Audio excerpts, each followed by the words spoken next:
Porra, tá quente. É um dedéu. Que calor foi esse? O início dessa semana, gente, foi insuportável. Bom, aqui em São Paulo, a temperatura chegou domingo passado a 36 graus e meio. Foi a maior temperatura do ano e a maior temperatura para o mês de setembro desde 1943. Além de sentir calor, o que a gente pode fazer em relação a isso? O que essas temperaturas elevadas, do outro lado, grandes chuvas torrenciais, tem a ver com o debate ambiental, com a questão das mudanças climáticas? Quais medidas que podem ser tomadas? Esse vai ser o tema de hoje do nosso Café com Bolos. E aí, tem tempo para um cafezinho?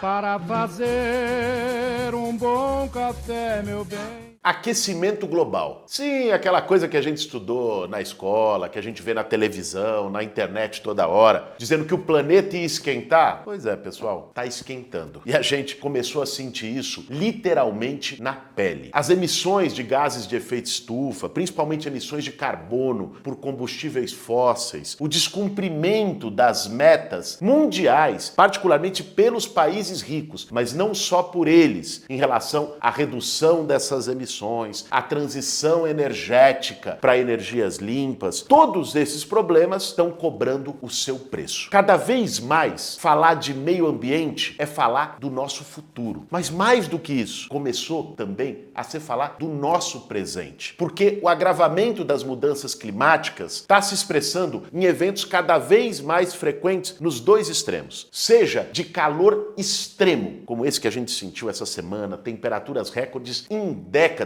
Isso não ocorreu apenas no Brasil, seja, por exemplo, de chuvas torrenciais, como aconteceu no Rio Grande do Sul. O estado ficou debaixo d'água e, aliás, reforçar a nossa solidariedade a toda a população gaúcha que foi atingida. E também aconteceu no início do ano em São Sebastião, aqui no litoral norte de São Paulo. Grandes chuvas, caem em uma hora o volume de chuva previsto para cair em um mês. E isso tem acontecido no mundo todo. Foi triste acompanhar pela televisão, pelos vídeos, a morte de mais de 4.000 pessoas na Líbia pela mesma razão. A média da temperatura dos oceanos está subindo. A cada ano vai subindo, vai subindo. Isso faz com que as geleiras no Polo Norte, na Antártida, se derretam. E ao derreter as geleiras, o oceano sobe. Esse processo causa um impacto no médio e no longo prazo para várias cidades e áreas litorâneas no mundo inteiro, que podem acabar cobertas pela água. O IPCC, que é o órgão mundial mais respeitado do estudo das mudanças climáticas, estabeleceu metas para que a gente não chegue a um ponto de não retorno. O que é o ponto de não retorno? É quando depois as medidas que forem tomadas já não vão ser suficientes para conter o processo que foi desencadeado, desse derretimento das geleiras, do problema na camada de ozônio. A partir do momento que se atinge um ponto, não tem mais volta. Então, a urgência do combate às mudanças climáticas é absoluta. Não é só mais uma questão de futuro, é a cada dia mais uma questão do presente. O IPCC estabeleceu as seguintes metas que têm sido discutidas nas conferências globais do clima, que foram discutidas no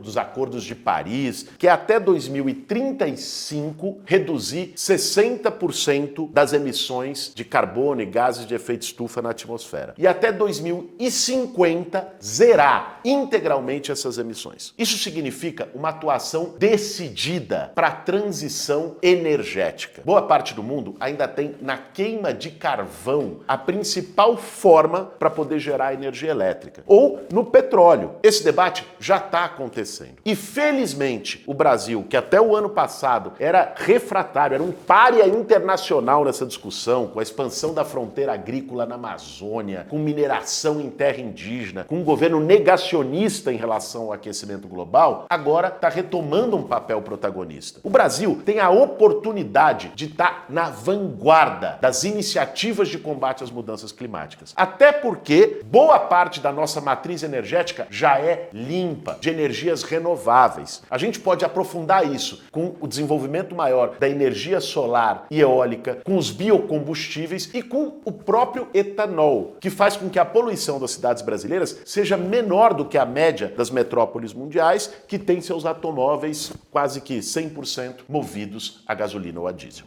Galo, eu tive a oportunidade, a convite do Lula, de estar lá com ele. Acompanhei o discurso dele lá na Assembleia Geral da ONU, onde ele pautou pesado essa questão do combate às mudanças climáticas. Botou como uma agenda do Brasil, cobrando também a responsabilidade dos países mais ricos, porque a emissão de carbono é desproporcional nos países mais ricos em relação aos mais pobres, tanto historicamente como hoje. Nos Estados Unidos, hoje você tem o debate do Green New Deal, que foi colocado pela ala mais esquerda, progressista do Partido Democrata, que é pensar um grande programa, como foi o New Deal do Roosevelt lá atrás, um investimento maciço na transição energética, no combate às mudanças climáticas, gerando empregos. Porque uma questão que surge é a seguinte: tudo bem, você vai acabar com o petróleo, acabar com combustíveis fósseis. E os milhões e milhões e milhões de trabalhadores que estão na indústria do óleo e gás, que estão na indústria petroquímica. A própria transição energética também é um ramo econômico de uma economia verde, de uma economia limpa, capaz de gerar emprego. Esse é o princípio do Green New Deal. Só que no mundo, se você vê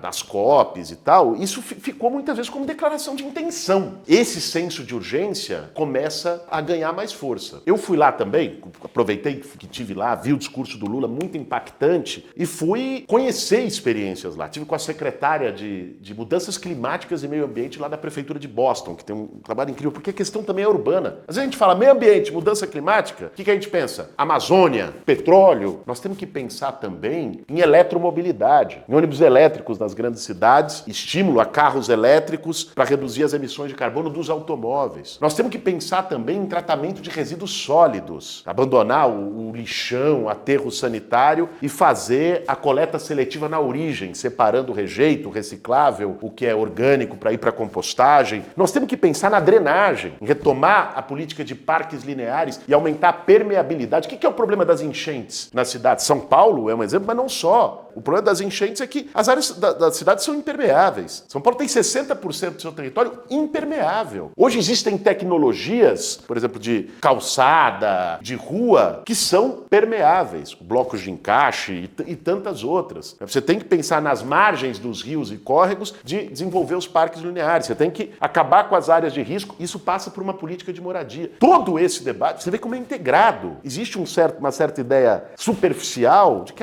meio ambiente, mudança... Não! Falar disso é falar de qualidade de vida na cidade, falar disso é falar de uma nova economia, de geração de emprego. Eu acho que é isso que a gente precisa colocar na ordem do dia, que senão vai naturalizar as ondas de calor, as ondas de chuva. É isso que se gera. O Brasil vai sediar uma das próximas conferências mundiais do clima. Aliás, simbolicamente em Belém, uma capital da Amazônia. Vão vir chefes de estado do mundo inteiro para discutir na COP30 as alternativas reais. Nós precisamos trabalhar, fazer um debate, criar um movimento em conjunto na sociedade para que não seja só mais uma declaração de intenções, para que isso tenha efetividade. O Lula, com seu papel de estadista, de liderança global e trazendo esse tema para o centro da agenda, tem todas as condições de ser um protagonista mundial nesse processo. Isso precisa estar articulado com um pensamento progressista, mais arejado, de conjunto sobre a questão ambiental. E aqui no Brasil, quando se fala de questão ambiental, aliás, em todos os países pobres, a gente não pode esquecer nunca. A questão ambiental afeta primeiro os mais pobres. Quando tem grandes chuvas, quem sofre na área de risco é o pobre, que foi jogado ali na favela por falta de política habitacional. Quem sofre quando o córrego enche é o pobre que está morando na beira do córrego. Quando falta água, falta primeiro para o mais pobre. Quando falta comida, porque também as mudanças climáticas interferem no ciclo da agricultura, falta também para o mais pobre. As questões ambiental e social diretamente interligadas. Esse debate socioambiental é essa perspectiva que a gente tem que trabalhar para poder, enquanto é tempo, evitar a tragédia completa do aquecimento global. Por isso, pessoal, vamos tirar uma lição desses dias de calor terrível que nós estamos vivendo. Vamos entender que isso não é a coisa de um dia a outro, depois vai resolver. A coisa só vai de mal a pior se a gente não assumir o nosso papel na luta pela preservação do planeta contra um modelo de desenvolvimento predatório numa perspectiva que combine igualdade social com preservação do meio ambiente. Esse foi